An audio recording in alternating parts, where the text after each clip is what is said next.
Hello guys, good morning. কেমন আছো তোমরা? আশা করছি ভালোই আছো। আর এখানে দেখো আমি সকাল সকাল রান্না করতে চলে এসেছি। রান্নায় আজকে করবো পনির, আর এখানে আছে আলু বেগুন। আমি জানি না পনিরের সাথে বেগুনটা যায় কিনা, বাট এটা শ্বশুর শাশুড়ির জন্য রান্না করছি, তার জন্য ওরা আলু বেগুনের তরকারি করতে বলেছে পনির দিয়ে। আর এখানে আমি একটা মশলা বানাবো।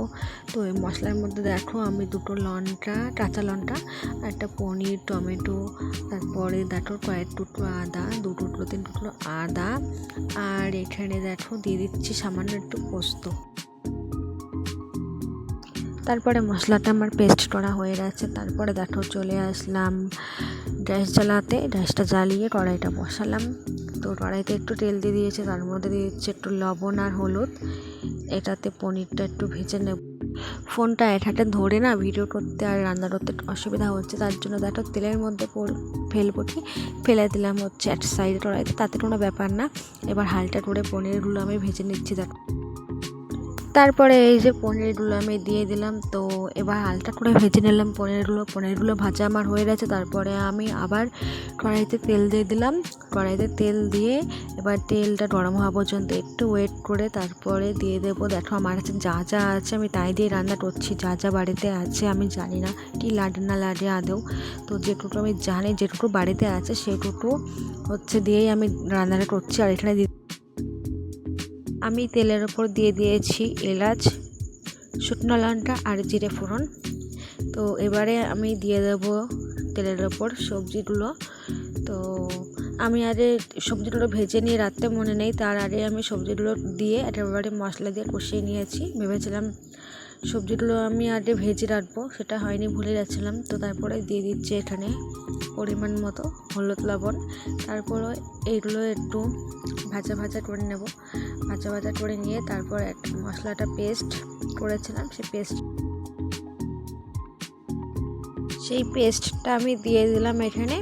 তো এবার পেস্টের মধ্যে এখানে আমি পরিমাণ মতো সব কিছু দিয়ে দেবো মশলা, যেমন একটু হলুদ লবণ আগে একবার দিয়েছিলাম, তারপরেও আমি আর একটুখানি হলুদ লবণ দিয়ে দিচ্ছি।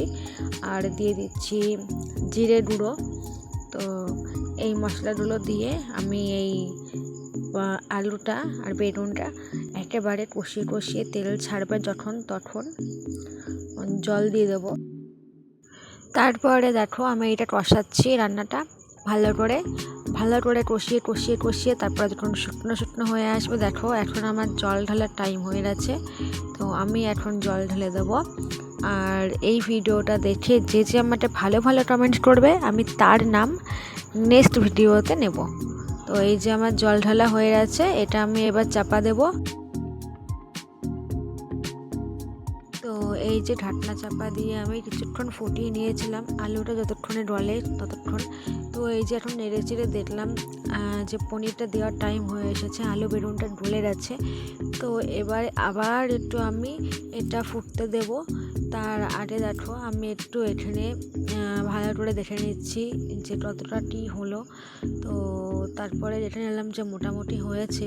তারপরে দেখো আমি এবার চিনি দিয়ে দিচ্ছি, কিছুটা চিনি দিয়ে দিলাম, সামান্য পরিমাণ চিনি। যারা চিনি বেশি খেতে পছন্দ করে অবশ্যই তারা বেশি দেবে, আমরা চিনি খেতে পছন্দ করি না, নামমাত্র সামান্য একটুখানি চিনি দিয়ে দিচ্ছি। তো এই যে ফুটে গেছে, দেখতেই পাচ্ছ আগের থেকে কতটা শুকিয়ে এসেছে পনিরটা। তো এবার নামানোর টাইম হয়ে যাচ্ছে পনিরটা, এবার আমি নামিয়ে ফেলবো। সো এই যে বলতে বলতে ফাইনালি নামিয়ে ফেলেছি। তারপরে একটু আমি ছিটিয়ে দিচ্ছি এখানে গরম মশলাটা না দিলে তো হবে না, তার জন্য এখানে আমি একটু গরম মশলা দিয়ে দিলাম। তো গরম মশলাটা দিয়ে এবার খুন্তি দিয়ে আমি একটু নাড়াচাড়া করে নিচ্ছি। সবাই তো বলেছিল যে বিশাল হয়েছে খেতে, দারুণ হয়েছে, টেস্টি। তো এই যে শুকনো লঙ্কা ছাড়াই কিন্তু এই কালারটা আমি এনেছি লাল লাল। তো কোনো শুকনো লঙ্কা বা শুকনো লঙ্কার গুঁড়ো এখানে আমি ইউজ করিনি। তো এই যে আমার ফাইনাল পনির। আমি এখানে কোনো কালার বা শুকনো লঙ্কার গুঁড়ো, শুকনো লঙ্কা ইউজ করিনি।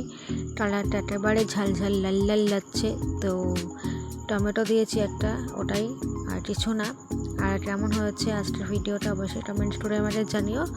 তো চলো, টাটা, বাই বাই।